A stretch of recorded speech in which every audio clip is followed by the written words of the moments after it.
ധാരിയിലെ നരഭോജി. നമ്മുടെ ചാനലിൽ ആദ്യമായിട്ട് ഒരു വനിതാ ശിക്കാരിയുടെ വേട്ടക്കഥ ചെയ്യുകയാണ്.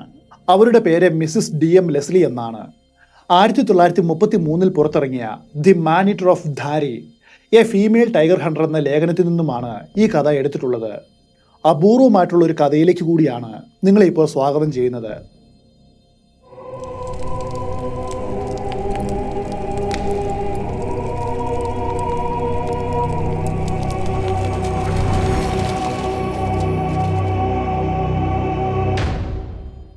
ഏകദേശം 5 വർഷം മുൻപാണ് ഇന്ത്യയിലെ കുമയോൺ കുന്നുകളിലെ ധാരിയുടെ പരിസരത്ത് ഒരു കടുവ പ്രത്യക്ഷപ്പെട്ടു.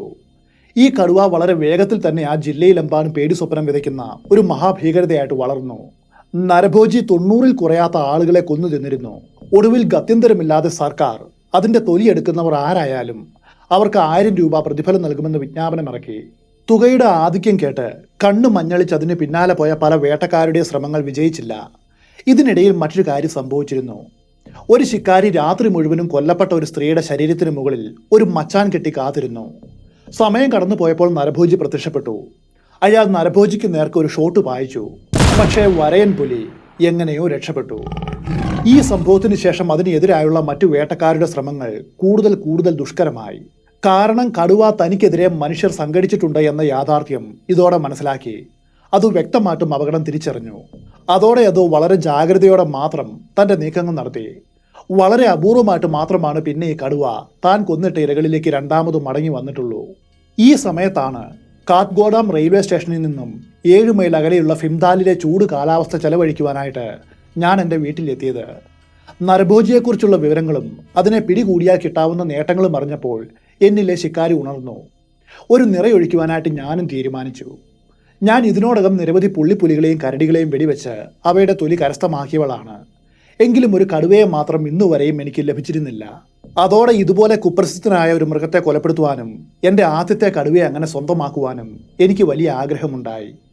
ഞാൻ നിരവധി തവണ വനത്തിൽ ഏകയായിട്ട് ക്യാമ്പിംഗ് ചെയ്തിട്ടുണ്ട്. എങ്കിലും ഈ ഉദ്യമത്തിനൊരു പങ്കാളി കൂടി ഉണ്ടെങ്കിൽ അത് വളരെ സഹായകരമായിരിക്കും. അതുകൊണ്ട് ഫിംദാലിൽ എൻ്റെ സഹോദരിയോടൊപ്പം അവധിക്കാലം ആഘോഷിക്കുന്ന ഇന്ത്യൻ സിവിൽ സർവീസുകാരനായ മിസ്റ്റർ കോളിൻസിനോട് എന്നോടൊപ്പം ചേരുവാനായിട്ട് താല്പര്യമുണ്ടോ എന്ന് ഞാൻ ചോദിച്ചു. വളരെ താല്പര്യമുണ്ടെന്നും തങ്ങൾ 2 പേരും ഇതിന് തയ്യാറാണെന്നും അവൻ പറഞ്ഞു. അതനുസരിച്ച് ഞാൻ ഏതാനും കൂലിക്കാരെയും അത്യാവശ്യം വേണ്ട ടെൻറ്റുകളും അതുപോലെ അത്യാവശ്യം വേണ്ട മറ്റ് പല സാധനങ്ങളും ഏർപ്പാടാക്കി. എന്നാൽ യാത്ര തുടങ്ങേണ്ടതിൻ്റെ തലേ ദിവസം കോളിൻസ് എന്നെ വിളിച്ച് ഇപ്രകാരം പറഞ്ഞു. കടുവ എത്രമാത്രം അപകടകാരിയാണെന്ന് പിന്നീടാണ് എൻ്റെ സഹോദരിക്ക് മനസ്സിലായത്. അതോടെ അവൾ വല്ലാതെ ഭയന്നുപോയി. അതുകൊണ്ട് തങ്ങൾക്ക് ഈ വേട്ടയിൽ പങ്കെടുക്കുവാനായിട്ട് യാതൊരു നിർവാഹവുമില്ല എന്നാണ് കോളിൻസ് അറിയിച്ചത്. ഞാൻ വളരെ നിരാശയായി. എങ്കിലും പ്രതീക്ഷ കൈവിടാതെ എൻ്റെ ഭർത്താവിനോട് സമതലങ്ങളിലേക്കുള്ള യാത്രയിൽ എന്നോടൊപ്പം വരുവാനായിട്ട് ഒരാഴ്ച അവധിയെടുക്കുവാനും കാര്യങ്ങളെല്ലാം ഇതിനോടകം തയ്യാറാണ്, ഒന്ന് കൂടെ വന്നാൽ മാത്രം മതിയെന്നും പറഞ്ഞ് ഞാൻ അദ്ദേഹത്തിനൊരു ടെലഗ്രാം അയച്ചു. എന്നാൽ ഉടനെ ലീവ് എടുക്കുക എന്നത് ഈ സമയത്ത് അസാധ്യമാണെന്നും അതുകൊണ്ട് നീ ഈ പദ്ധതിയിൽ നിന്നും പിന്മാറണമെന്നും ഒരു കാരണവശാലും നരഭോജിയെ പിടിക്കുവാനായിട്ട് ഒറ്റയ്ക്ക് പോകരുതേ എന്നും പറഞ്ഞ് അന്ന് വൈകുന്നേരം തന്നെ അദ്ദേഹത്തിൻ്റെ മറുപടിയും എനിക്ക് വന്നു. ഈ വാർത്തയും എന്നെ വല്ലാതെ അലോസരപ്പെടുത്തി. ഞാൻ തയ്യാറാക്കിയ പദ്ധതികളെല്ലാം അവതാളത്തിലായി. അപ്പോൾ എനിക്ക് ടെലഗ്രാം കൈമാറിയ പോസ്റ്റ് മാസ്റ്റർ ശാന്തനായിട്ട് എന്നോട് ഇങ്ങനെ പറഞ്ഞു. കഷ്ടമായല്ലോ, എനിക്ക് തോന്നുന്നു കടുവയെ പിടിക്കുവാനുള്ള ശ്രമം മേം സാഹിബിനെ ഉപേക്ഷിക്കേണ്ടി വരുമെന്ന്. ഞാൻ അയാളോട്, സഹോദര, നേരെ മറിച്ചായിരിക്കും സംഭവിക്കുക. ക്രമീകരിച്ച കാര്യങ്ങളിൽ യാതൊരു മാറ്റവും ഉണ്ടാകില്ല. ഞാൻ നാളെ തന്നെ പുറപ്പെടും. ഉറച്ച ശബ്ദത്തിലാണ് ഞാൻ ആ മറുപടി നൽകിയത്. ഇതിനോടകം ഒരാഴ്ച മുൻപ് ധാരിക്കും മോർണോലയ്ക്കും ഇടയിലുള്ള റാണിഗേത് ഗ്രാമത്തിൽ ഇതേ നരഭോജി ഒരു കൊല കൂടി നടത്തിയെന്ന വാർത്ത എനിക്ക് ലഭിച്ചിരുന്നു. വിവരം അറിഞ്ഞതിൻ്റെ പിറ്റേന്ന് അതിരാവിലെ കുന്നിൻ പ്രദേശത്തു കൂടി സഞ്ചരിക്കുന്ന ഉശിരുള്ള ഒരുതരം ചെറിയ ഇനം കുതിരയുടെ പുറത്ത് കയറി ഞാൻ ഏകയായിട്ട് പുറപ്പെട്ടു. ഏതാനും കൂലികളും എൻ്റെ വേട്ടക്കാരനും തോക്കു ചുമക്കുന്നയാളും എൻ്റെ പിന്നിൽ ക്ഷീണിതരായിട്ട് നടന്നു വരുന്നുണ്ട്. ഞങ്ങളുടെ ആദ്യത്തെ ലക്ഷ്യം ഫിംദാലിൽ നിന്നും 10 മൈൽ അകലെയുള്ള ധാരിയിൽ എത്തുകയാണ്. സമുദ്രനിരപ്പിൽ നിന്നും 5000 അടി മുകളിലുള്ള ഫിംദാലിലെ മെയ് മാസം അത്ര മനോഹരമായിട്ടുള്ള ഒന്നല്ല. അതുകൊണ്ട് ആ താഴ്വരയിൽ നിന്നും പുറത്തു എത്തിയതും എനിക്ക് വലിയ സന്തോഷമായി. 8000 അടി ഉയരത്തിലാണ് ധാരി ഉള്ളത്. അവിടേക്കുള്ള കുത്തനെയുള്ള റോഡിലൂടെ ഞങ്ങൾ യാത്ര ചെയ്തു. അന്നൊരു മനോഹരമായിട്ടുള്ള പ്രഭാതമായിരുന്നു. പർവ്വത റോഡിൻ്റെ ഇരുവശത്തുമുള്ള പൈൻ മരങ്ങൾ നല്ല ശുദ്ധവും ശീതം നിറഞ്ഞതുമായ കാറ്റടിച്ച് തലപ്പുകൾ കൂട്ടിമുട്ടിച്ച് പരസ്പരം മർമ്മരം മുഴക്കുന്നു. ധാരിയിൽ എത്തിയ ശേഷം ഞങ്ങൾ ടിഫിൻ കഴിച്ചു. അല്പനേരം വിശ്രമിച്ചു. ഒടുവിൽ ഉച്ചതിരിഞ്ഞ് ഏകദേശം 4 മണിയോടെ റാണി ഖേദിലെത്തി. അപ്പോഴേക്കും ഒരു വലിയ സംഘർഷത്തിന്റെ അവസ്ഥയിലാണ് ആ ചെറിയ ഗ്രാമമെന്ന് എനിക്ക് മനസ്സിലായി. ആളുകൾ ദയനീയമായിട്ട് അവരുടെ കുടിലുകൾക്ക് ചുറ്റും പരക്കം പായുന്നു. ചിലർ അവരുടെ സ്ഥാപന ജംഗമ വസ്തുക്കൾ ശേഖരിക്കുന്നു. അതാകട്ടെ വളരെ കുറച്ച് മാത്രമേ ഉണ്ടായിരുന്നുള്ളൂ. മറ്റുള്ളവർ പുറപ്പെടുവാൻ തയ്യാറാക്കി നിർത്തിയ പശുക്കളുടെയും എരുമകളുടെയും ചുറ്റിനുമായിട്ട് നിൽക്കുന്നു. അതിന് കാരണം ഞങ്ങൾ ഇവിടേക്ക് വരുന്നതിനും വെറും 3/4 മണിക്കൂർ മുൻപ് ആ നരഭോജി ഈ ഗ്രാമത്തിൽ മറ്റൊരു കൊല കൂടി നടത്തിയിരുന്നു. അന്നേ ദിവസം കാട്ടിൽ പുല്ല് മുറിക്കുവാനായിട്ട് 5-6 സ്ത്രീകൾ പോയി. അല്പസമയം കഴിഞ്ഞ് അവർ നിലവിളിച്ചുകൊണ്ട് ഗ്രാമത്തിലേക്ക് പരക്കം പാഞ്ഞു വന്നു. അവർക്ക് പറയുവാനുള്ള കഥ ഇതായിരുന്നു. സ്ത്രീകൾ പുല്ല് വെട്ടുന്നതിൻ്റെ ഇടയിൽ നരഭോജി അവരിൽ ഒരാളുടെ നേരെ കുതിച്ചു വന്ന് ആക്രമിച്ചു. അവളുടെ കഴുത്ത് തകർന്നുപോയി. തൽക്ഷണം ആ പെൺകുട്ടി കൊല്ലപ്പെട്ടു. എങ്കിലും അവളുടെ ഉടൽ വലിച്ചുകൊണ്ട് പോകുവാനായിട്ട് അതിന് സാധിച്ചില്ല. അപ്പോഴേക്കും കടുവയുടെ മുരൾച്ചയും കൂട്ടുകാരിയുടെ നിലവിളിയും കേട്ട മറ്റു സ്ത്രീകൾ അവിടേക്ക് ശബ്ദമുയർത്തിക്കൊണ്ട് ഓടിയെടുത്തു. പ്രശംസനീയമായ ധൈര്യത്തോടെ അവർ ആ മൃഗത്തെ കയ്യിലുള്ള അരിവാളുകൾ കൊണ്ട് നേരിടുവാനായിട്ട് മുൻപോട്ട് വന്നു. അതോടെ ചകിതനായ നരഭോജി അവിടെ നിന്നും ഓടി മറഞ്ഞു. 8 ദിവസത്തിന്റെ ഉള്ളിൽ ഈ പൈശാചിക മൃഗം റാണി ഖേദിൽ 2 വട്ടം സന്ദർശനം നടത്തിയിരുന്നു. ഇതിനോടകം മൊത്തത്തിൽ നോക്കിയാൽ ആ ചെറിയ ഗ്രാമത്തിലുള്ള 5ഓളം മനുഷ്യരെ ആ കടുവ കൊലപ്പെടുത്തിയിരുന്നു. ആളുകളുടെ ധൈര്യം ചോർന്നു പോയതിലും അവർ ഈ ദേശത്തു നിന്നും പലായനം ചെയ്യുവാനായിട്ട് തയ്യാറെടുത്തതിലും അതിശയിക്കുവാനായിട്ട് ഒന്നുമില്ല. മറ്റൊരു രാത്രി കൂടി കാടിനാ ചുറ്റപ്പെട്ട തങ്ങളുടെ കുടിലുകളിൽ ചെലവഴിക്കുവാനായിട്ട് തങ്ങൾക്ക് ധൈര്യമില്ല എന്നും അതുകൊണ്ട് ജീവൻ രക്ഷിക്കുവാനായിട്ട് അവർ എല്ലാവരും കൂടുതൽ വിശാലമായിട്ടുള്ള ധാരി എന്ന വലിയ ഗ്രാമത്തിലേക്ക് കൂട്ടത്തോടെ പോവുകയാണെന്നും ആ കടുവ കൊല്ലപ്പെടുകയോ അല്ലെങ്കിൽ ഈ ജില്ലയിൽ നിന്നും പുറത്തു പോവുകയോ ചെയ്യും വരെ ഇനി ഇവിടേക്കൊരു മടക്കയാത്ര ഇല്ലെന്നും അതുവരെ ധാരിയിൽ തുടരുമെന്നും അവർ എന്നോട് പറഞ്ഞു. കൊല്ലപ്പെട്ട പെൺകുട്ടിയുടെ കുടുംബക്കാരും ബന്ധുക്കളും അവരുടെ സുഹൃത്തുക്കളും ഒഴികെ മറ്റുള്ളവരെല്ലാം ധാരിയെ ലക്ഷ്യമാക്കിയിട്ട് നടക്കുവാൻ തുടങ്ങി. അവസാനം ആ ഗ്രാമത്തിൽ അവശേഷിച്ചത് ഒരു ചെറിയ കൂട്ടം ആളുകളാണ്. അവർ അവളുടെ ശരീരം എടുത്തുകൊണ്ട് വരുവാനായിട്ട് ഒരു കയറ് കട്ടിലുമായിട്ട് അവിടേക്ക് പുറപ്പെട്ടു. അപ്പോൾ കടുവ കൊല നടത്തിയ സ്ഥലം പരിശോധിച്ച് അത് വീണ്ടും മടങ്ങി വരുവാനുള്ള എന്തെങ്കിലും സാധ്യതയുണ്ടോ എന്ന് നിരീക്ഷിക്കുവാൻ അവരോടൊപ്പം പോകുവാനായിട്ട് ഞാനും തീരുമാനിച്ചു. ആ പാവം പെണ്ണ് ദാരുണമായിട്ട് കശാപ്പ് ചെയ്യപ്പെട്ട കാട്ടിൽ പുല്ലുകൾ സമൃദ്ധമായിട്ട് വളർന്നു നിൽക്കുന്ന തുറസായ സ്ഥലത്ത് ഞങ്ങൾ എത്തിച്ചേർന്നു. അവിടെ എത്തിയപ്പോഴാണ് എനിക്കിനി പ്രതീക്ഷയ്ക്ക് യാതൊരു വകയുമില്ല എന്ന് മനസ്സിലായത്. കാരണം അപ്പോഴേക്കും 2 വെള്ളക്കാരായിട്ടുള്ള ശിക്കാരികൾ അവിടേക്ക് എത്തിയിരുന്നു. ഒരു ഇടയപ്പയ്യൻ ഞാൻ ഇവിടേക്ക് എത്തും മുൻപ് അവരെ വിളിച്ചു വരുത്തിയതാണ്. അവരിൽ ഒരാൾ മേജറാണ്, പേര് ഹച്ചിൻസ്. രണ്ടാമത്തെ ശിക്കാരി ഒരു ക്യാപ്റ്റനാണ്, പേര് കണ്ണിങ്ഹാം. അവരും എന്നെപ്പോലെ തന്നെ ഈ നരഭോജിയുടെ പിന്നാലെയായിരുന്നു. ഞാൻ ഇവിടേക്ക് വന്ന സ്ഥലത്തിൻ്റെ നേരെ എതിർ ദിശയിലുള്ള മുക്തേശ്വറിൽ നിന്നുമായിരുന്നു അവരുടെ വരവ്. അപകടകാരിയായിട്ടുള്ള ഒരു നരഭോജിയെ പിടിക്കുവാനായിട്ട് ഒരു സ്ത്രീ ഒറ്റയ്ക്ക് ഇറങ്ങിയത് കണ്ട് അവരും ആശ്ചര്യപ്പെട്ടു. അവരോടപ്പോൾ ഞാൻ പണ്ട് ഈ കുന്നുകളിൽ വർഷങ്ങളോളം വേട്ട നടത്തിയിട്ടുണ്ട് എന്നും ആ കാലഘട്ടത്തിൽ ഒന്നിലധികം പുള്ളിപ്പുലികളെയും അതുപോലെ ചെറിയ ചെറിയ വേട്ടമൃഗങ്ങളെയും വീഴ്ത്തിയ പരിചയമുണ്ടെന്നും എന്നാൽ ഇത്രയും വലിയ ഒരു വേട്ടയ്ക്കിറങ്ങുന്നത് ആദ്യമായിട്ടാണെന്നും എളിമയോടെ പറഞ്ഞു. പെൺകുട്ടിയുടെ ശരീരം തൊടാതിരിക്കുവാൻ വളരെയേറെ ശ്രദ്ധിച്ചുകൊണ്ട് ഞങ്ങൾ ആ ജഡം ഒരുമിച്ച് പരിശോധിച്ചു. നരഭോജിക്ക് ആ മൃതശരീരത്തിൽ ഒന്നും ചെയ്യുവാനായിട്ട് സമയം കിട്ടിയിട്ടില്ല എന്ന് മനസ്സിലായി. അതുകൊണ്ട് ആ ജഡം അവിടെ തന്നെ ഇടുകയാണെങ്കിൽ അത് മടങ്ങി വരുവാനുള്ള നല്ലൊരു സാധ്യതയുണ്ടെന്ന് എനിക്ക് തോന്നി. എന്നാൽ ഒരു രാത്രി മുഴുവനും ആ ജഡം അവിടെ ഉപേക്ഷിക്കുവാനായിട്ട് ഗ്രാമീണരെ സമ്മതിപ്പിക്കുക എന്നതാണ് ഏറ്റവും വലിയ ബുദ്ധിമുട്ട്. ഇവിടെ വെച്ച് മലയോരവാസികളുടെ ഭാഷയെക്കുറിച്ചുള്ള എൻ്റെ അറിവ് ആ 2 സൈനികർക്കും വലിയ സഹായമായി. ഞാൻ പ്രതീക്ഷിച്ചതുപോലെ അവളുടെ ബന്ധുക്കൾ മൃതദേഹം എത്രയും വേഗം ദഹിപ്പിക്കുവാൻ കൊണ്ടുപോകുവാനുള്ള തിരക്കിലായിരുന്നു. കാരണം കൊല്ലപ്പെട്ട പെൺകുട്ടി ഉയർന്ന ജാതിയായ രജ്പുത്നിയായിരുന്നു. കടുവ തിരിച്ചെത്തുകയും അവളുടെ ജഡം കൊണ്ടുപോവുകയും ചെയ്താൽ അതവർക്ക് സംസ്കരിക്കുവാനായിട്ട് കിട്ടില്ല. അതോടെ അവളുടെ ആത്മാവ് ശാന്തി കിട്ടാത്ത ഒരു പ്രേതമായി തീരുകയും അത് ഈ പർവ്വതങ്ങളിൽ എമ്പാടും അലഞ്ഞു തിരിയുമെന്നും അവർ പറഞ്ഞു.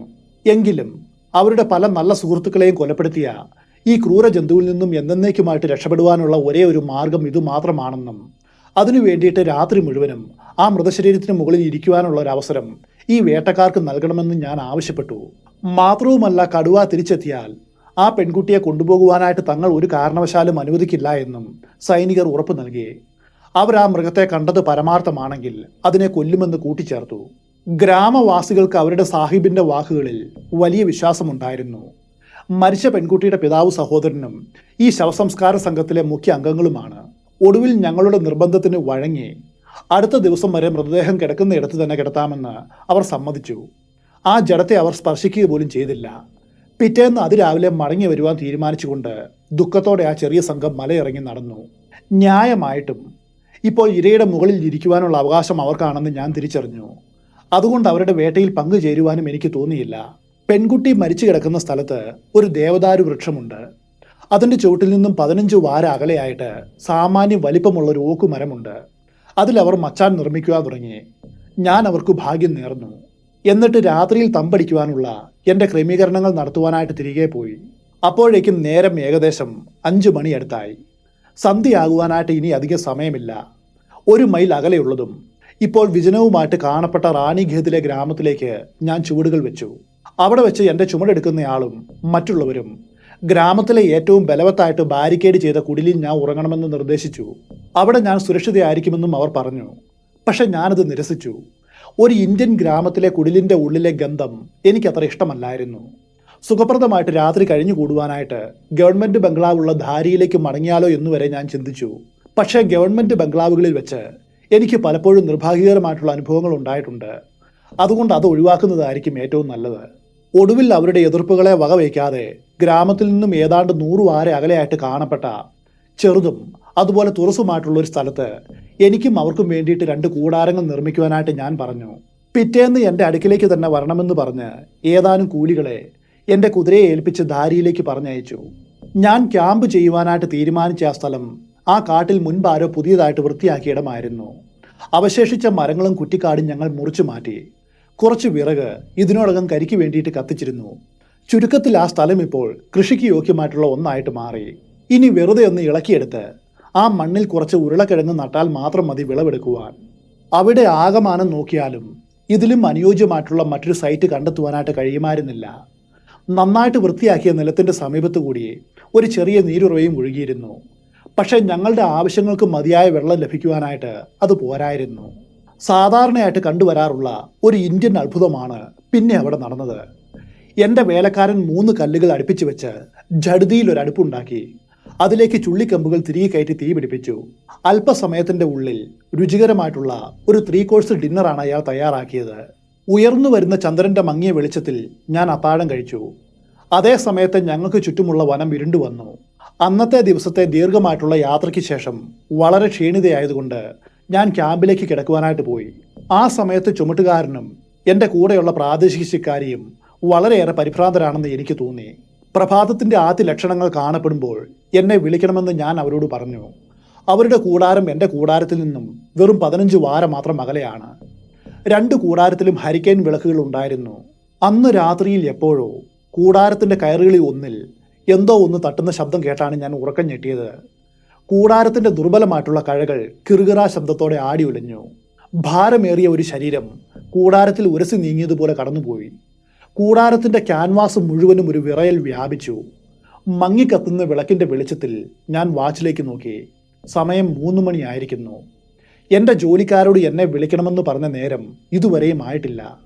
പക്ഷെ ഒരു കാര്യം ഉറപ്പാണ്, ഇപ്പോൾ ഈ കൂടാരത്തിൻ്റെ വെളിയിൽ എന്തോ ഒന്നുണ്ട്. ദിൽജോന, അത് നീയാണോ? ഞാൻ വിളിച്ചു ചോദിച്ചു. പക്ഷെ ഉത്തരമില്ലായിരുന്നു. അതോടെ പുറത്തുള്ള ചലനവും അവസാനിച്ചു. ആരാണ് പുറത്തുള്ളതെന്ന് കാണുവാനായിട്ട് കൂടാരത്തിൻ്റെ ഫ്ലാപ്പ് തുറക്കുവാൻ ഉദ്ദേശിച്ച് ഞാൻ കിടക്കയിലിരുന്നു. അതേ സമയത്ത് ഒരു വല്ലാത്ത ഭയം എന്നെ പിടികൂടി. ആ തിരിച്ചറിവിൽ എൻ്റെ രക്തം തണുത്തുറഞ്ഞു. കാരണം കൂടാരത്തിൻ്റെ നേർത്ത പാളികളിലൂടെ പണ്ട് മൃഗശാലയിൽ വെച്ച് കടുവകളെ കണ്ടപ്പോൾ അനുഭവിച്ച രൂക്ഷഗന്ധം അലയടിച്ചു. അതെ, പുറത്തുള്ളത് മനുഷ്യർ ആരുമല്ല, മറിച്ച് അതൊരു കടുവയാണ്. ഞാൻ റൈഫിൾ എടുക്കുവാനായിട്ട് നീങ്ങി. ഒരു റൗണ്ട് ബ്രീച്ചിൽ നിറച്ച് പമ്പ് ചെയ്തു. അപ്പോൾ മൃഗം ഫ്ലാപ്പിൽ മാന്തുന്നത് കേട്ടു. ദൈവത്തിന് നന്ദി, ഞാനത് വളരെ മുറുക്കിയാണ് കൂടാരത്തിന് കുറുകെ കെട്ടിയത്. പിന്നെ സംഭവിച്ചത് ഇതാണ്. ആ മൃഗം കൂടാരത്തിൽ നിന്നും പിന്നോട്ട് നീങ്ങി. ഒരു നിമിഷം അതിൻ്റെ നിഴലിൻ്റെ രൂപരേഖ ക്യാൻവാസിൽ കൂടാരത്തിൻ്റെ അടിക്കയറിനോട് ചേർന്ന് പതുങ്ങിയതുപോലെ അമർന്നിരിക്കുന്നതാണ് ഞാൻ കണ്ടത്. ഒരു ഷോട്ട് പരീക്ഷിക്കുവാനായിട്ട് ഞാൻ വിചാരിച്ചതാണ്. പിന്നെ വേണ്ടെന്ന് വെച്ചു. കാരണം എൻ്റെ വേലക്കാരുടെ കൂടാരവും അതിൻ്റെ നേരെ പിന്നിലാണ്.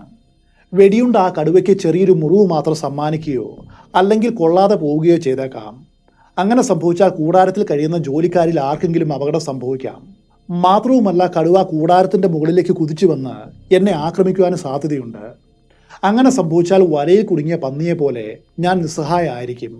ഭയത്തോടെ കിടക്കയിൽ നിന്നും നടുവ് നിവർത്തി എഴുന്നേറ്റ് ഞാൻ കാത്തിരുന്നു. റൈഫിൾ പൂർണ്ണമായിട്ടും കോക്ക് ചെയ്തു വെച്ചിരുന്നു. മൃഗത്തിൻ്റെ ചലനങ്ങൾ നിരീക്ഷിച്ചുകൊണ്ട് ഒരവസരം കിട്ടിയാൽ ഏത് നിമിഷവും വെടിവയ്ക്കുവാനായിട്ട് തയ്യാറെടുത്തു. എൻ്റെ ഹൃദയമിടിപ്പ് അനിയന്ത്രിതമായിട്ട് ഉച്ചത്തിലായി. കടുവയ്ക്കും അത് കേൾക്കാമെന്ന് തോന്നുന്നു. അപ്പോഴാ മൃഗം വീണ്ടും മുൻപിലേക്ക് നിശബ്ദമായിട്ട് കാൽപാദങ്ങൾ വെച്ചു വന്നു. ഒരു ഘട്ടത്തിൽ കൂടാരത്തിൻ്റെ അടിഭാഗത്തിനും നിലത്തിനും ഇടയിലുള്ള ഒരു ചെറിയ വിടവിൽ അത് മണം പിടിച്ചു. ഒരു നിമിഷത്തിന് ശേഷം ഒരു വലിയ മുൻപാദം അതുവഴി അകത്തേക്ക് തള്ളിക്കയറ്റി. എൻ്റെ ഹൃദയമിടിപ്പ് നിലച്ചു പോയെന്ന് പറയാം. ഇനി അധികം വൈകില്ല കട്ടിയുള്ള ആ ക്യാൻവാസ് തോരണങ്ങൾ പോലെ കീറിപ്പിളരുവാനായിട്ട്. പക്ഷേ ഞാൻ പ്രതീക്ഷിച്ചതല്ല അവിടെ നടന്നത്. കടുവ വേഗത്തിൽ തൻ്റെ പാദം പിൻവലിച്ചു. എന്നിട്ട് ഒരിക്കൽ കൂടി പുറകിലേക്ക് നീങ്ങി. അത് കൂടാരത്തിനെ ഒന്ന് വട്ടം ചുറ്റി. എന്നിട്ട് മറ്റൊരു കയറി കാലെടുത്തു വെച്ചു. ക്യാൻവാസിൽ മറ്റൊരു വിറയൽ കൂടി ഉണ്ടായി. പൂർണ്ണമായിട്ടും 3 മിനിറ്റ് നേരം ആ മൃഗം കൂടാരത്തിന് ചുറ്റും മൃദുവായിട്ടുള്ള പാദം വെച്ച് നടന്നു. ആ സമയത്ത് മരണഭയം എന്നെ ഗ്രസിച്ചു. എന്തെങ്കിലും ചലനം കണ്ടാൽ കൂടിയും അവിടേക്ക് തലതിരിച്ച് നോക്കുവാനും അത് കടുവയാണെങ്കിൽ കൂടിയും അതിനു നേരെ റൈഫിൾ നീട്ടുവാനും ഞാൻ ഭയപ്പെട്ടു. ഒടുവിൽ ആ കടുവ ഈ കൂടാരം തനിക്ക് ഭേദിക്കുവാനായിട്ട് കഴിയാത്തതാണെന്നോ മറ്റോ വിചാരിച്ച് കാണണം. പുല്ലുമേഞ്ഞ കുടിലേക്ക് നൂഴ്ന്നു കിടക്കും പോലെ അത്ര എളുപ്പമല്ല ഇതെന്നും അതിന് തോന്നിയിരിക്കാം. അതുകൊണ്ടായിരിക്കണം അത് പിൻവാങ്ങിയത്. എന്തായാലും മൃദുവായിട്ടുള്ള പാദപതന ശബ്ദം ഇപ്പോൾ നിലച്ചിരിക്കുന്നു. ആ മൃഗം കാട്ടിലേക്ക് നീങ്ങുമ്പോൾ ഒരു ചുള്ളിക്കം പൊടിയുന്ന ശബ്ദവും ഞാൻ കേട്ടു. അത് പോയെന്ന് ഉറപ്പാക്കുവാനായിട്ട് വീണ്ടും 10 മിനിറ്റ് കാത്തിരുന്നു. എന്നിട്ട് ജാഗ്രതയോടെ കൂടാരത്തിൻ്റെ മുൻഭാഗവും തുറന്ന് ഞാൻ പുറത്തേക്ക് നോക്കി. എനിക്ക് കാണുവാനായിട്ട് കഴിഞ്ഞത് ചന്ദ്രപ്രകാശം നിറഞ്ഞ തുറസായിട്ടുള്ള സ്ഥലവും ചുറ്റുമുള്ള ഇരുണ്ട വനവുമാണ്. ഞാൻ എൻ്റെ വേലക്കാരനെയും വേട്ടക്കാരനെയും വിളിച്ചു. പക്ഷേ അതിന് കിട്ടിയ ഒരേ ഒരു ഉത്തരം വൃക്ഷങ്ങളുടെ ഇരുണ്ട മതിലിൽ തട്ടി പ്രതിധ്വനിച്ച മുഴക്കം മാത്രമായിരുന്നു. ഞാൻ കൂടുതൽ ഉച്ചത്തിൽ വീണ്ടും വിളിച്ചു. എൻ്റെ ഉത്കണ്ഠയെ വനം പരിഹസിച്ചു. ഒരു പക്ഷേ കടുവ എൻ്റെ അടുക്കൽ വരും മുൻപ് ജോലിക്കാരുടെ കൂടാരത്തിൽ കയറി കാണുമോ എന്നൊരു ഭയങ്കരമായ ചിന്ത അപ്പോൾ എന്നെ ബാധിച്ചു. ഞാൻ വേഗം എൻ്റെ പൈജാമയ്ക്ക് മുകളിൽ ഒരു കോട്ടും എടുത്തിട്ട് ഇലക്ട്രിക് ടോർച്ചും റൈഫിളും എടുത്തുകൊണ്ട് പുറത്തേക്ക് നീങ്ങി. എന്നിട്ട് ഉത്കണ്ഠയോടെ വേലക്കാരുടെ കൂടാരത്തിലേക്ക് വെളിച്ചമടിച്ചു. എന്നെ ഞെട്ടിച്ചുകൊണ്ട് അത് ശൂന്യമായിട്ട് കാണപ്പെട്ടു. അവർ അവിടെ അന്ന് കിടന്നതിൻ്റെ യാതൊരു അടയാളങ്ങളും ഇല്ലായിരുന്നു. അതെ, ആ 2 ഭീരുക്കളും ഞാൻ ഉറക്കം പിടിച്ച ശേഷം വളരെ നിശബ്ദമായിട്ട് എന്നെ ആ തുറസായിട്ടുള്ള സ്ഥലത്ത് നിർദ്ദയമായിട്ട് ഉപേക്ഷിച്ച് അടുത്തുള്ള ഗ്രാമത്തിൻ്റെ സുരക്ഷയിലേക്ക് ഓടിപ്പോയെന്ന് ഞാൻ തിരിച്ചറിഞ്ഞു. ഞാൻ വേഗം എൻ്റെ കൂടാരത്തിലേക്ക് മടങ്ങിയെത്തി. എന്നിട്ട് കൂടാരത്തിൻ്റെ ഫ്ലാപ്പ് കഴിയുന്നത്ര മുറുക്കി കെട്ടി. ഉറക്കം വരിക എന്നുള്ളത് ഇനിയൊരു സ്വപ്നം മാത്രമാണ്. തിരിഞ്ഞും മറിഞ്ഞും കിടന്നു. ഏകദേശം 1 മണിക്കൂറിന് ശേഷം വണ്ടാരം കോഴികൾ ഒരു മരത്തിൽ നിന്നും മറ്റൊരു മരത്തിലേക്ക് പറക്കുമ്പോൾ കൂക്കി വിളിക്കുന്നത് കേട്ടു. പുറത്തേക്ക് നോക്കിയപ്പോൾ ആകാശം പ്രഭാതത്തിൻ്റെ വരവറിയിക്കുന്ന ചാരവർണ്ണത്തിൽ കാണപ്പെട്ടു. എൻ്റെ ജീവിതത്തിൽ ഒരിക്കലും ഇത്രയും ആശ്വാസത്തോടെ ഒരു പ്രഭാതത്തെ ഞാൻ സ്വാഗതം ചെയ്തിട്ടില്ല. അതും കഴിഞ്ഞ് 1 മണിക്കൂറിന് ശേഷമാണ് ചുമട്ടുകാരനും വേലക്കാരനും അവിടേക്ക് വന്നത്. നാണക്കേട് അവരുടെ മുഖത്ത് പ്രകടമായിരുന്നു. പക്ഷേ അവർ ചെയ്ത വിശ്വാസവഞ്ചനയ്ക്ക് അവരോട് ദേഷ്യപ്പെടുവാനായിട്ട് എനിക്കപ്പോൾ ശക്തി ഉണ്ടായിരുന്നില്ല. കാരണം ഞാൻ രോഗിയായിട്ട് കഴിഞ്ഞിരുന്നു. എനിക്ക് കലശലായിട്ടുള്ള പനി അനുഭവപ്പെട്ടു. അപ്പോൾ ജോലിക്കാരിൽ ഒരാൾ തലേ രാത്രിയിൽ വേട്ടയാടുവാനിരുന്ന സാഹിബുകളിൽ ഒരാളെ കടുവ ആക്രമിച്ചുവെന്ന് കേട്ടുവെന്ന് എന്നോട് പറഞ്ഞു. അപ്പോൾ പോലും എനിക്ക് അതിനെക്കുറിച്ച് കൂടുതൽ അറിയുവാനായിട്ട് താല്പര്യം തോന്നിയില്ല. കഴിയുന്നത്ര വേഗത്തിൽ എല്ലാം പാക്ക് ചെയ്തു. ഉടൻ തന്നെ എല്ലാ സാധനങ്ങളും ഫിംദാലിലേക്ക് തിരിച്ചയച്ചു. പനി ബാധിച്ച് മന്ദിച്ച അവസ്ഥയിൽ അവശയായിട്ട് ഞാൻ നൈനിറ്റാളിലേക്ക് പുറപ്പെട്ടു. അവിടെയുള്ള ഡോക്ടർ എൻ്റെ രോഗം പരിശോധിച്ച് സന്നിബാധ ജ്വരമാണെന്ന് കണ്ടെത്തി. പിന്നീട് വന്ന മാസം മുഴുവനും ഞാൻ ഉന്മാദാവസ്ഥയിൽ ജ്വരം ബാധിച്ച് കിടപ്പിലായിരുന്നു. എൻ്റെ കൂടാരത്തിന് ചുറ്റുമായിട്ട് പതുങ്ങി നടക്കുന്ന നരഭോജി സ്വപ്നങ്ങളിൽ പോലും എന്നെ വേട്ടയാടി. ഞാൻ കിടക്കുന്ന ആശുപത്രിയിലെ അടുത്ത വാർഡിൽ മറ്റൊരാൾ കൂടി ഉണ്ടായിരുന്നു, മേജർ ഹച്ചിൻസ്. കടുവയുടെ ആക്രമണത്തിൽ ഏറ്റ പരിക്കിൽ നിന്നും അയാൾ സുഖം പ്രാപിച്ചു വരികയാണ്.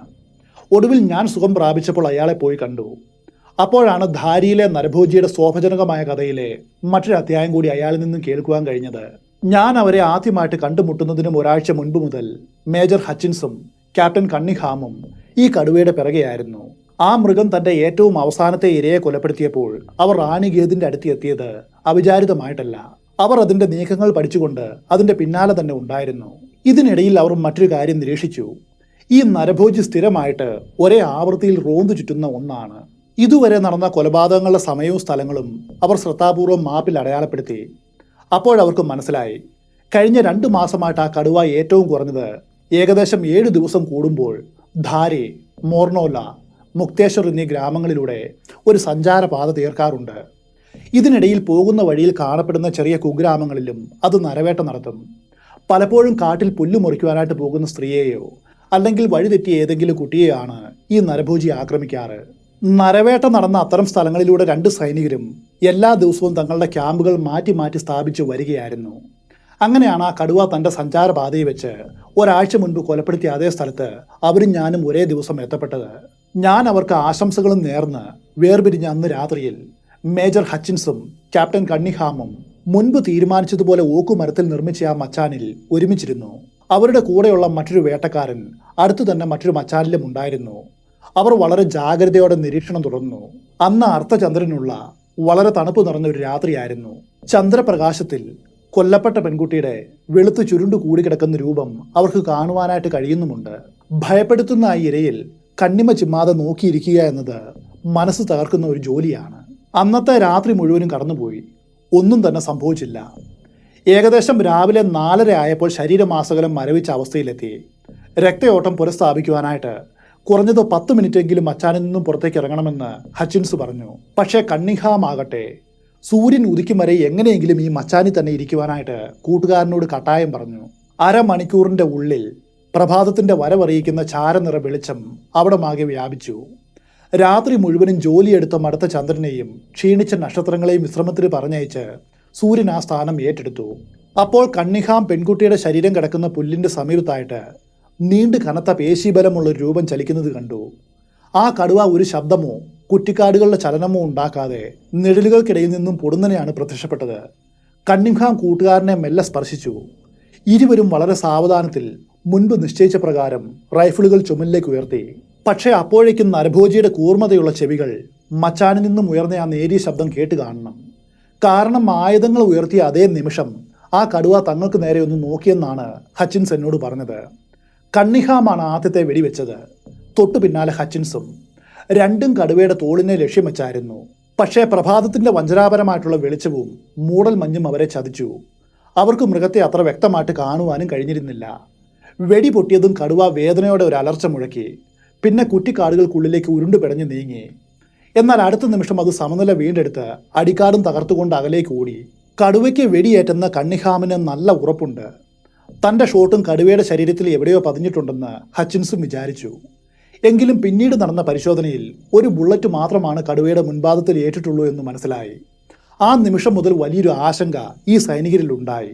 മാരകമായിട്ടുള്ള മുറിവേറ്റില്ലെങ്കിൽ ആ കടുവ ചാകില്ല എന്നും അതൊരു പ്രതികാരദാഹിയായിട്ട് മാറുമെന്നും അവർ വിചാരിച്ചു. അതുകൊണ്ട് മച്ചാനിൽ നിന്നും ഇറങ്ങി വന്ന് ഇനി എന്ത് തുടർ നടപടിയാണ് ചെയ്യേണ്ടത് എന്ന് ചർച്ച ചെയ്യുവാനായിട്ട് തങ്ങളുടെ വേട്ടക്കാരനുമായിട്ട് അവർ ഒരു കൂടിയാലോചന നടത്തി. മുറിവേറ്റ മൃഗം പോയ പാതയിലൂടെ പോകണമെങ്കിൽ അതിനു വേണ്ടിയിട്ട് ഒരു വലിയ എരുമക്കൂട്ടത്തെ വേണ്ടിവരും. ഗ്രാമീണർ ഇത് സംഘടിപ്പിക്കും വരെ കാത്തിരിക്കുകയാണ് ഏറ്റവും നല്ലത് എന്ന് ആ വേട്ടക്കാരൻ നിർദ്ദേശിച്ചു. പക്ഷെ അതിനായിട്ട് ഏറ്റവും കുറഞ്ഞത് 2 മണിക്കൂറെങ്കിലും കാത്തിരിക്കണം. ഈ സൈനികരാകട്ടെ അക്ഷമരുമാണ്. എരുമക്കൂട്ടവും ആൾപ്പടയും എത്തുമ്പോഴേക്കും നരഭോജി താഴെയായിട്ട് കാണുന്ന താഴ്വാരത്തിലെ ഇടതൂർന്ന വനത്തിലേക്ക് കടക്കും. ആ വഴിക്ക് എരുമകൾക്ക് പോലും സഞ്ചരിക്കുവാനായിട്ട് കഴിയില്ല. ഒടുവിൽ അവിടെ കിടന്നത് തൻ്റെ മുറിവുകൾ നക്കി സുഖപ്പെടുത്തും. പിന്നെ അത് മുൻപുള്ളതിനേക്കാളും ഇരട്ടി ക്രൂരവും തന്ത്രപരവുമായിട്ട് സഞ്ചരിക്കുന്ന കൊലയാളിയായിട്ട് മാറും. അപ്പോഴേക്കും അവിടേക്കെത്തിയ മറ്റ് ഗ്രാമവാസികളും പട്ടാളക്കാരുടെ ഈ അഭിപ്രായത്തോട് യോജിച്ചു. നരഭോജിയെ നശിപ്പിക്കുവാനുള്ള അവരുടെ ശ്രമങ്ങൾക്ക് പരമാവധി സഹായം തങ്ങൾ ചെയ്യാമെന്ന് അവർ വാഗ്ദാനം ചെയ്തു. വെടിയേറ്റ കടുവയുടെ പിന്നാലെ പാഞ്ഞ് അതിനെ കണ്ടെത്തി അവസാനിപ്പിക്കുവാനായിട്ട് അവർ തിരക്ക് കൂട്ടി. ആ സമയത്തും അവരുടെ കൂടെയുള്ള പ്രാദേശിക ശിക്കാരി ഒരു മുന്നറിയിപ്പ് കൊടുത്തിരുന്നു. ഒരിക്കലും ഇത്തരമൊരു മണ്ടത്തരം കാണിക്കരുത്. അങ്ങനെ ചെയ്താൽ നിങ്ങൾ ദുഃഖിക്കേണ്ടി വരും. അപകട സാധ്യത ഇതിന് വളരെ കൂടുതലാണെന്ന് അയാൾ ആവർത്തിച്ചു പറഞ്ഞു. എന്നാൽ അപ്പോഴേക്കും ആ സൈനികർ ഉറച്ച ഒരു തീരുമാനം എടുത്തിരുന്നു. ഇത്രയും അപകടകാരിയായൊരു മൃഗത്തെ അവർ വേട്ടയാടുന്നത് ആദ്യമായിട്ടാണ്. വെടിയേറ്റ കടുവയെ ഇപ്പോൾ രക്ഷപ്പെടുവാനായിട്ട് അനുവദിക്കുന്നത് വലിയ മണ്ടത്തരമാകുമെന്നും അവർ വിചാരിച്ചു. ഒടുവിൽ എല്ലാ വേട്ടക്കാരെയും പ്രലോഭിപ്പിക്കുന്ന ആ ഉദ്യമത്തിന് അവർ ഇറങ്ങിത്തിരിച്ചു. അവരെയും കുറ്റം പറയുവാനായിട്ട് കഴിയില്ല. അനുഭവപരിചയമുള്ള വേട്ടക്കാർക്ക് പോലും ചിലപ്പോഴൊക്കെ ഇത്തരം പ്രലോഭനത്തെ ചെറുത്തു നിർത്തുവാനായിട്ട് കഴിഞ്ഞില്ല എന്ന് വരും. അങ്ങനെ അവർ കാൽനടയായിട്ട് വെടിയേറ്റ കടുവയുടെ പിന്നാലെ പുറപ്പെട്ടു. ഹച്ചിൻസ് ആണ് തൻ്റെ .450 റൈഫിളും കയ്യിലെടുത്ത് ആദ്യം നീങ്ങിയത്. കണ്ണിഹാം ഒരു ആർമി .303യുമായിട്ട് തൊട്ടു പിന്നാലെയുണ്ട്. ഇരുവർക്കും സർവീസ് റിവോൾവറുകളും ഉണ്ടായിരുന്നു. തുടക്കത്തിൽ പിന്തുടരുവാനായിട്ട് വളരെ എളുപ്പമായിരുന്നു. കാരണം വെടിയേറ്റ മൃഗം ജീവനും കൊണ്ട് ഓടിയത് കൺമുന്നിൽ കണ്ടതെല്ലാം തട്ടി തകർത്താണ്. അതുമൂലം ഒരു സഞ്ചാരപാത വരെ രൂപപ്പെട്ടു. തുടക്കത്തിൽ അത് പോയ വഴിയിൽ രക്തക്കറകൾ വലുതായിട്ടും അതുപോലെ തുടർച്ചയായിട്ടും കാണപ്പെട്ടു. മുൻപോട്ട് പോകും തോറും രക്തത്തുള്ളികൾ കൂടുതലായിട്ട് കണ്ടു. ഒരിടത്ത് എത്തിയപ്പോൾ കടുവ മന്ദഗതിയിലായതുപോലെ കാണപ്പെട്ടു. അവിടെ ധാരാളം രക്തം തളം കെട്ടിയിരുന്നു. അവിടെ വെച്ചാണത് മുറിവുകൾ നക്കിയത് എന്ന് മനസ്സിലായി. അവിടെ വെച്ച് ഹച്ചിൻസ് തിരിഞ്ഞ് തൻ്റെ കൂട്ടുകാരനോട് ഇങ്ങനെ പറഞ്ഞു, അവന് നല്ല രീതിയിൽ വെടിയേറ്റിട്ടുണ്ട് എന്ന് തോന്നുന്നു. ഏത് നിമിഷവും അതിനെ മരിച്ച നിലയിൽ നമ്മൾ കണ്ടെത്തും. അതേ നിമിഷത്തിൽ നരഭോജിയിൽ നിന്നും അതിശക്തമായിട്ടുള്ള ഒരു അലർച്ച ഉയർന്നു. വലതുവശത്ത് താഴെയായിട്ട് കാണപ്പെട്ട ഒരു വലിയ കുറ്റിക്കാട്ടിൽ നിന്നും കടുവ മേജറിന് നേരെ കുതിച്ചു ചാടി. ഹച്ചിൻസിന് തൻ്റെ റൈഫിൾ തോളിലേക്ക് ഉയർത്തുവാനേ കഴിഞ്ഞുള്ളൂ. അപ്പോഴേക്കും കുതിച്ചു വന്ന കടുവയുടെ കയ്യിൽ തട്ടി ആ ആയുധം തെറിച്ചുപോയി. മുകളിൽ കടുവയുമായിട്ട് അയാൾ പിന്നിലേക്ക് മലർന്നടിച്ച് വീണു. ആ വലിയ മൃഗം അവൻ്റെ മേൽ നിന്നുകൊണ്ട് അയാളുടെ തൊണ്ടയിലേക്ക് അതിൻ്റെ ഭീകരമായിട്ടുള്ള മുഖം അടുപ്പിച്ചു. അടുത്ത നിമിഷം ഹച്ചിൻസ് കടുവയുടെ മൂക്കിന് വലതു കൈ കൊണ്ടൊരു പ്രഹരമേൽപ്പിച്ചു. കടുവയപ്പോൾ അയാളുടെ കയ്യിൽ പിടുത്തമിട്ടു. മേജർ ധൈര്യം സംഭരിച്ച് തൻ്റെ കൈ അതിൻ്റെ തൊണ്ടയിലേക്ക് തനിക്ക് കഴിയുന്നത്ര ആയത്തിൽ ഉള്ളിലേക്ക് തള്ളിക്കയറ്റി. എന്നിട്ട് അതിൻ്റെ തൊണ്ടക്കുഴിയിൽ വിരലുകൾ കൊണ്ട് അള്ളിപ്പറിച്ചു. അയാൾ അപ്പോൾ പ്രദർശിപ്പിച്ച അസാധാരണമായിട്ടുള്ള ധൈര്യം ഒന്നുകൊണ്ട് മാത്രമാണ് ഹച്ചിൻസിന് ജീവൻ രക്ഷിക്കുവാനായത്. വിരണ്ടുപോയ കടുവയ്ക്ക് വായ അടയ്ക്കുവാൻ കഴിഞ്ഞില്ല. അപ്പോഴേക്കും തൊട്ടു പിന്നിലുണ്ടായിരുന്ന കണ്ണിഹാം തൻ്റെ റിവോൾവർ വലിച്ചെടുത്തു. റൈഫിൾ ഉപയോഗിക്കുവാനായിട്ട് അയാൾക്ക് ധൈര്യം വന്നില്ല. കാരണം അയാളുടെ സുഹൃത്ത് നരഭോജിയുടെ കീഴിൽ കിടക്കുകയാണ്. ശക്തമായിട്ടുള്ള ബുള്ളറ്റ് കടുവയുടെ മറുപുറം ഭേദിച്ച് ഹച്ചിൻസിന്റെ ജീവൻ എടുത്തുവെന്ന് വരാം. കടുവയുടെ പിൻഭാഗത്ത് ഹച്ചിൻസിനെ ഒഴിവാക്കിക്കൊണ്ട് കണ്ണിഹാം 2 തവണ വെടിവെച്ചു. 2 വെടിയുണ്ടകളും കടുവയുടെ ശരീരത്തിൽ പ്രവേശിക്കാതെ ഇടതു പള്ളയിൽ ഉരസിയാണ് കടന്നുപോയത്. പക്ഷേ മൃഗത്തെ ഭയപ്പെടുത്തി ഓടിക്കുവാനായിട്ട് അത് ധാരാളമായിരുന്നു. ഹച്ചിൻസിന്റെ കയ്യിൽ നിന്നും കടുവ തൻ്റെ തല വലിച്ചെടുത്തു. പിന്നെ അത് വെട്ടിത്തിരിഞ്ഞ് ദൂരേക്ക് മറഞ്ഞു. കടുവ പിൻവാങ്ങുന്ന സമയം കണ്ണിഹാം 2 തവണ കൂടി വെടിവെച്ചെങ്കിലും അതും കൊണ്ടില്ല. അതേ സമയത്ത് മേജറുടെ അവസ്ഥയാകട്ടെ വളരെ മോശമാവുകയായിരുന്നു. കടുവ അയാളുടെ പിടിയിൽ നിന്നും വായ ഊരിയെടുത്തപ്പോൾ അതിൻ്റെ പല്ലുകൾ കൊണ്ട് കൈയുടെ പിൻവശം കീറിപ്പൊളിഞ്ഞിരുന്നു. അദ്ദേഹത്തിൻ്റെ നെഞ്ചും തോളുകളും നഖങ്ങളേറ്റ് മുറിഞ്ഞിരുന്നു. ഭാഗ്യത്തിന് നല്ല കട്ടിയുള്ള സ്വെറ്റർ ധരിച്ചതുകൊണ്ട് മുറിവിന് വലിയ ആഴമുണ്ടായില്ല. കൂടെ ഉണ്ടായിരുന്ന ശിക്കാരിയും കണ്ണിഹാമും ഹച്ചിൻസിനെ താങ്ങി പിടിച്ച് മച്ചാൻ നിർമ്മിച്ച തുറസായിട്ടുള്ള സ്ഥലത്തേക്ക് കൊണ്ടുവന്നു. അവിടെ വെച്ച് അയാൾ തളർന്നു വീണു. ശക്തമായിട്ടുള്ള പെർമാംഗനേറ്റ് ലായനിയുടെ സഹായത്തോടെ കണ്ണിഹാം അയാൾക്ക് പ്രാഥമിക ശുശ്രൂഷ നൽകി. അപ്പോഴേക്കും പെൺകുട്ടിയുടെ ജഡം കൊണ്ടുപോകുവാനായിട്ട് അവളുടെ ആളുകൾ ഒരു കയറുകട്ടിലും കൊണ്ട് അവിടേക്ക് എത്തിയിരുന്നു. അതേ കയറുകട്ടിലിൽ റാണി ഖേദിലെ ഗ്രാമവാസികൾ അയാളെ ആശുപത്രിയിൽ എത്തിച്ചു. ധാരിയിലെ നരഭോജിയുടെ ബാക്കി കഥ ഞാൻ ആശുപത്രിയിൽ നിന്നും പുറത്തു വന്നപ്പോൾ കേട്ടു. നൈനിറ്റാൾ ജില്ലയിൽ ഇക്കാര്യങ്ങളെല്ലാം ഓർമ്മിക്കുന്ന ധാരാളം ആളുകൾ ഇപ്പോഴുമുണ്ട്. കാരണം ഇതെല്ലാം സംഭവിച്ചത് വെറും 4 വർഷം മുൻപാണ്. ക്യാപ്റ്റൻ കണ്ണിഹാം ആയിരുന്നു ഈ കഥയിലെ നായകൻ. ഷിക്കാർ ചരിത്രത്തിൽ രേഖപ്പെടുത്തിയിട്ടുള്ള ഏറ്റവും ധീരമായിട്ടുള്ളൊരു പ്രവൃത്തിയാണ് അന്ന് അദ്ദേഹം ചെയ്തത്. അധികം വൈകാതെ കടുവ തൻ്റെ മുറിവുകളിൽ നിന്നും കരകയറി. 10 ദിവസത്തിൻ്റെ ഉള്ളിൽ അത് പഴയതുപോലെ വേട്ടയാടുവാനായിട്ട് തുടങ്ങി. നിരവധി മനുഷ്യർ അവന് ഇരകളായി. ഇത്തവണ കണ്ടെത്തിയ കാലടയാളങ്ങളിൽ നിന്നും മനസ്സിലായത് ആ കടുവയ്ക്ക് മുൻപാദത്തിലൊരു മുടന്തുണ്ട് എന്നാണ്. ആ ഒരു വൈഷമ്യം അതിനുണ്ടായെങ്കിലും നരഭോജി മുമ്പത്തേതിനേക്കാളും ഇരട്ടി തന്ത്രശാലിയും വളരെ ക്രൂരനുമായിട്ട് മാറി. ധാരി ജില്ലയാണ് അവൻ്റെ പ്രതികാരം പൂർണ്ണമായിട്ടും ഏറ്റുവാങ്ങിയത്. നിരവധി ചെറിയ കുഗ്രാമങ്ങൾ പരിപൂർണമായിട്ടും ഇതിനോടകം വിജനമായിരുന്നു. വനത്തിലേക്ക് പുല്ലു മുറിക്കുവാനായിട്ട് 10ൽ കുറയാത്ത ആളുകളില്ലേ, അവരാരും പോകുമായിരുന്നില്ല. പക്ഷേ അപ്പോഴും നരഭോജിയുടെ കിൽ കൗണ്ട് അനിയന്ത്രിതമായിട്ട് ഉയർന്നുകൊണ്ടേയിരുന്നു. ഗ്രാമത്തിൻ്റെ 1/2 മൈലിൻ്റെ ഉള്ളിൽ വെച്ച് കാലികളെ വീട്ടിലേക്ക് തെളിച്ചുകൊണ്ടു പോകുന്ന ആൺകുട്ടികളെ വരെ ഈ കടുവ പിടികൂടുകയും കാട്ടിലേക്ക് വലിച്ചു കൊണ്ടുപോവുകയും ചെയ്തു. അതുപോലെ വയലുകളിലും തുറസായിട്ടുള്ള സ്ഥലത്തും ജോലി ചെയ്യുന്ന പുരുഷന്മാരെ സ്ത്രീകളെയും നരഭോജി നിശബ്ദമായിട്ട് ആക്രമിച്ചു. ഒരു ദിവസം സന്ധ്യയാകുവാനായിട്ട് 2 മണിക്കൂർ ബാക്കിയുള്ളപ്പോൾ 1 ഡസനോളം ആൾക്കാർക്കൊപ്പം പുല്ല് മുറിച്ചുകൊണ്ടിരുന്നൊരു സ്ത്രീയെ ഈ കടുവ പിടികൂടി. അവളുടെ അരിവാൾ നിലത്ത് കിടക്കുന്നത് കണ്ടെത്തും വരെ അവൾ അപ്രത്യക്ഷയായ വിവരം കൂട്ടത്തിലുള്ളവർ അറിഞ്ഞതുപോലുമില്ല. നരഭോജി അവളെ കാട്ടിലേക്ക് വലിച്ചടിച്ച അടയാളങ്ങൾ അവിടെ എങ്ങും കാണുവാനുണ്ടായിരുന്നു. മുൻ അനുഭവം ഈ നരഭോജിയെ വലിയൊരു പാഠം പഠിപ്പിച്ചു. അതുകൊണ്ട് ഒരിക്കലും അത് തൻ്റെ ഇരകളിലേക്ക് വീണ്ടും മടങ്ങിയെത്താറില്ല. ക്യാപ്റ്റൻ കണ്ണിഹാമിന് കടുവയെ പിന്തുടരുവാനായിട്ട് പ്രത്യേക അവധിയും ഗവൺമെൻറ് അനുവദിച്ചിരുന്നു. കടുവ ഇരകളിലേക്ക് രണ്ടാമത് മടങ്ങി വരുന്ന ശീലം എന്നേക്കുമായിട്ട് ഉപേക്ഷിച്ചതുകൊണ്ട് അയാൾ മച്ചാനിയിരിക്കുന്ന പതിവ് രീതിയും താൽക്കാലികമായിട്ട് ഉപേക്ഷിച്ചു. ആ നരഭോജി അയാളുടെ മനസ്സിൽ വലിയൊരു സ്വാധീനം ചെലുത്തി. പരാജയത്തിൻ്റെ അപമാനം അയാൾക്ക് താങ്ങുവാനായിട്ട് കഴിഞ്ഞില്ല. കണ്ണിഹാം അതിനെ 2 തവണയാണ് വെടിവെച്ചത്. 2 തവണയും അതിന് മുറിവേറ്റു എന്നതൊഴിച്ചാൽ അയാളുടെ ശ്രമങ്ങളെല്ലാം പൂർണ്ണ പരാജയമായിരുന്നു. അതുകൊണ്ട് ഏതു വിധേനയും അതിനെ അവസാനിപ്പിക്കും വരെ, ആ ദൗത്യം പൂർത്തിയാക്കും വരെ അലഞ്ഞു തിരിയുവാനായിട്ട് അയാൾ തീരുമാനിച്ചു. കൂടാതെ അന്ന് രാത്രിയിൽ പെൺകുട്ടിയുടെ ശരീരം ഉപേക്ഷിച്ചാൽ അത് ആഹരിക്കുവാനായിട്ട് എത്തുന്ന നരഭോജിയെ താൻ നിശ്ചയമായിട്ടും കൊല്ലുമെന്ന് റാണി ഖേദിലെ ഗ്രാമീണർക്ക് നൽകിയ വാക്ക് പാലിക്കുവാനായിട്ട് കഴിയാതെ പോയതും അയാളുടെ മനസാക്ഷിയെ നൊമ്പരപ്പെടുത്തി. അപ്പോഴും നരഭോജിയുടെ ആക്രമണങ്ങൾ നിർബാധം തുടർന്നു വരികയാണ്. ഇപ്പോഴും തന്നെ അന്ധമായിട്ട് വിശ്വസിക്കുന്ന ജനങ്ങളെ താൻ വീണ്ടും വീണ്ടും നിരാശപ്പെടുത്തുകയാണെന്ന് അയാൾക്ക് തോന്നുവാൻ തുടങ്ങി. ഭാഗ്യത്തിന് നരഭോജി അപ്പോഴും അതിൻ്റെ റോന്തു ചുറ്റുന്ന ശീലം മാത്രം അവസാനിപ്പിച്ചില്ല. പിന്നീട് വന്ന തുടർച്ചയായിട്ടുള്ള 2 ആഴ്ചകളിൽ മോർണോളയ്ക്കും വിജനമായിട്ടുള്ള റാണിഗേദ് ഗ്രാമത്തിനും ഇടയിലുള്ള വനപാതയിലെ ഏകാന്തമായിട്ടുള്ളൊരു സ്ഥലത്ത് വെച്ച് ഈ കടുവ അടുപ്പിച്ച് 2 കൊല കൂടി നടത്തി. ആദ്യത്തെ ഇര ഒരു ഗ്രാമവാസിയായിരുന്നു. കാട്ടിൽ അലഞ്ഞു തിരിഞ്ഞ തൻ്റെ പശുവിനെ തിരികെ കൊണ്ടുവരുമ്പോഴായിരുന്നു അതുണ്ടായത്. അതിൻ്റെ അടുത്ത ആഴ്ച ധാരിയിലേക്ക് കുതിരപ്പുറത്ത് പോയൊരു പലിശക്കാരനെ ഈ കടുവ കൊലപ്പെടുത്തി. അയാൾ റാണി ഖേദിലെ ദാരിദ്ര്യത്തിൽ ജീവിക്കുന്ന ഗ്രാമവാസികൾക്ക് ധാരാളം പണം പലിശയ്ക്ക് നൽകിയിരുന്നു. അതിൻ്റെ പലിശ ശേഖരിക്കുവാൻ പോയ വഴിക്കാണ് ഈ അപകടമുണ്ടായത്. നിർഭാഗ്യവശാൽ ഈ പലിശക്കാരൻ്റെ ശരീരം നരഭോജി പകുതിയോളം ഭക്ഷിച്ചിരുന്നു. റോഡരികിലൂടെ കുന്തങ്ങളുമേന്തി സായുധരായിട്ട് സഞ്ചരിക്കുന്ന ചില ആളുകളാണ് അയാളെ ആ നിലയിൽ കണ്ടെത്തിയത്. യാത്രക്കാരനില്ലാതെ ഏകനായിട്ട് നടക്കുന്ന അയാളുടെ കുതിരയെ അവർ തൊട്ടു മുൻപ് കണ്ടിരുന്നു. അതേ തുടർന്ന് മുൻപോട്ട് പോയപ്പോഴാണ് ഈ ജഡം കണ്ടുകിട്ടിയത്. അന്ന് രാത്രിയിൽ കണ്ണിഹാം ആ ശരീരത്തിന് മുകളിൽ ഒരു മച്ചാൻ കെട്ടിയിരുന്നു. പക്ഷേ കടുവ തൻ്റെ പുതിയ രീതി അനുസരിച്ച് തിരിച്ചെത്തിയില്ല. അതോടെ അദ്ദേഹം വളരെ ധീരമായിട്ടുള്ളൊരു മാർഗം സ്വീകരിക്കുവാനായിട്ട് തീരുമാനിച്ചു. ഇരുവശത്തും ഇടതൂർന്ന കാടുള്ള ഈ പ്രത്യേക റോഡ് നരഭോജിക്ക് വളരെ പ്രിയപ്പെട്ട സ്ഥലമാണെന്ന് അദ്ദേഹം മനസ്സിലാക്കിയിരുന്നു. ആ കടുവ ഇതിനോടകം 2 തവണ മിക്കവാറും ഇതേ സ്ഥലത്ത് വെച്ച് 2 മനുഷ്യരെ കൊലപ്പെടുത്തിയിരുന്നു. അതുകൊണ്ട് സ്വയം ഒരു ഇരയായിട്ട് മാറുവാനായിട്ട് അദ്ദേഹം തീരുമാനിച്ചു. എല്ലാ ദിവസവും അതിരാവിലെയും സന്ധ്യയ്ക്കും വിജനമായിട്ടുള്ള റോഡിലൂടെ അദ്ദേഹം സഞ്ചരിച്ചു. ആദ്യത്തെ 6 ദിവസം ഭാഗ്യം കടാക്ഷിച്ചില്ല. കടുവ ഇപ്പോൾ അതിൻ്റെ ഭ്രമണപഥത്തിൻ്റെ മറ്റേ അറ്റത്തുള്ള മുക്തേശ്വറിൻ്റെ അടുത്താണെന്ന് തോന്നുന്നു. അവിടെയുള്ള ഒരു ഗ്രാമത്തിലെ കുടിലിൻ്റെ ഉള്ളിൽ നിന്നും ഒരു കുട്ടിയെ അത് കൊണ്ടുപോയെന്ന വാർത്ത കിട്ടി. 7-ാം ദിവസമാണ് കണ്ണിഹാമിനെ ഭാഗ്യം കടാക്ഷിച്ചത്. അദ്ദേഹം റോന്തു ചുറ്റുന്ന അതേ റോഡിൽ വെച്ച് നരഭോജി പലിശക്കാരനെ കൊലപ്പെടുത്തി. ഈ സംഭവം നടന്ന ഒരാഴ്ച കഴിഞ്ഞപ്പോൾ അയാൾ പതിവ് പോലെ സായാഹ്നത്തിൽ നടക്കുവാനായിട്ട് ഇറങ്ങി. അപ്പോഴേക്കും അദ്ദേഹം കൂടുതൽ ജാഗ്രത പുലർത്തുവാനായിട്ട് തുടങ്ങിയിരുന്നു. കാരണം ഇനി മുതൽ ഏതു ദിവസവും തൻ്റെ എതിരാളിയെ കണ്ടുമുട്ടുവാനായിട്ട് സാധ്യതയുണ്ടെന്ന് അയാൾ പ്രതീക്ഷിച്ചു. സിരകളെ പ്രകമ്പനം കൊള്ളിക്കുന്ന ഉദ്യോഗത്തിൻ്റെ നിമിഷങ്ങളായിരുന്നു അയാളുടെ ഓരോ സവാരിയും.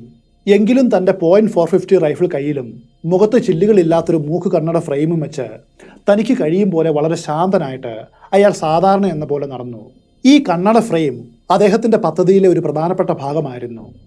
നൈനിറ്റാളിൽ നിന്നും ഒരാഴ്ച മുൻപാണ് അയാൾ അത് വാങ്ങിയത്. അതിനോടൊപ്പം അതേ വലിപ്പത്തിൽ ഒരു ചെറിയ കണ്ണാടിയും വാങ്ങി. പിന്നെ അതിൽ ചില അറ്റകുറ്റപ്പണികൾ നടത്തി. ഈ കണ്ണാടി ലെൻസിൻ്റെ ഫ്രെയിമുമായിട്ട് ബന്ധിപ്പിച്ചു. അതുമൂലം ഫ്രെയിമിൽ നിന്നും കണ്ണാടി മുഖത്തിൻ്റെ ഇരുവശത്തേക്കും തുറന്നു വയ്ക്കുവാനായിട്ട് കഴിയും.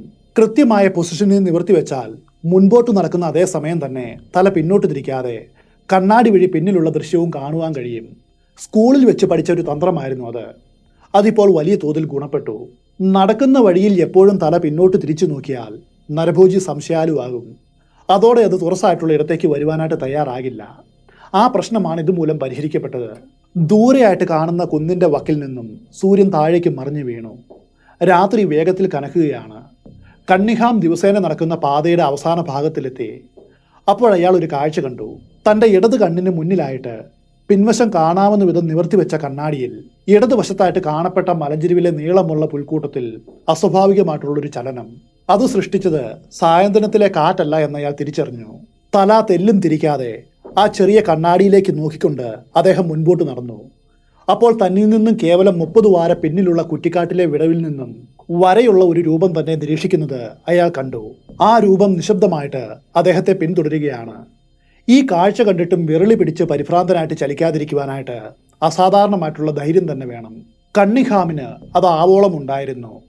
അയാൾക്കിപ്പോൾ വേണമെങ്കിൽ കടുവയുള്ള കുറ്റിക്കാട്ടിലേക്ക് ലക്ഷ്യം വെച്ച് ഒരു വെടിവെക്കാം. പക്ഷേ അതിൻ്റെ വിജയസാധ്യത എത്രത്തോളം ഉണ്ടെന്ന് കണക്ക് കൂട്ടുവാനായിട്ട് കഴിയില്ല. രണ്ടാമതും പരിക്കുകളോടെ നരഭോജി രക്ഷപ്പെടുവാനായിട്ട് വലിയ സാധ്യതയുണ്ട്. അത് അനുവദിക്കുവാനായിട്ട് പാടില്ല. നല്ലൊരു അവസരത്തിന് വേണ്ടിയിട്ട് കാത്തിരിക്കണം. അതിനു വേണ്ടിയിട്ട് അദ്ദേഹം ക്രമാനുഗതമായിട്ട് മുൻപോട്ട് നടന്നു. ഇപ്പോൾ കണ്ണിഹാം പോകുന്ന വഴിയിൽ ഒരു 15 വാരം മുൻപിലായിട്ട് ഇടതുവശത്തായിട്ട് വളരെ അടുത്തുനിന്നോണം സാമാന്യം വലിപ്പമുള്ള മിനുസമാർന്നൊരു പാറക്കെട്ട് നിൽപ്പുണ്ട്. അവിടെയുള്ളവർ അതിനെ വിളിക്കുന്നത് എലഫന്റ് റോക്സ് എന്നാണ്. ഒരു ആനയുടെ ഏകദേശ രൂപവും ആ പാറയ്ക്കുണ്ട്. പലപ്പോഴും ദൈനംദിന യാത്രകളിൽ അത് അയാൾ ശ്രദ്ധിച്ചിരുന്നു.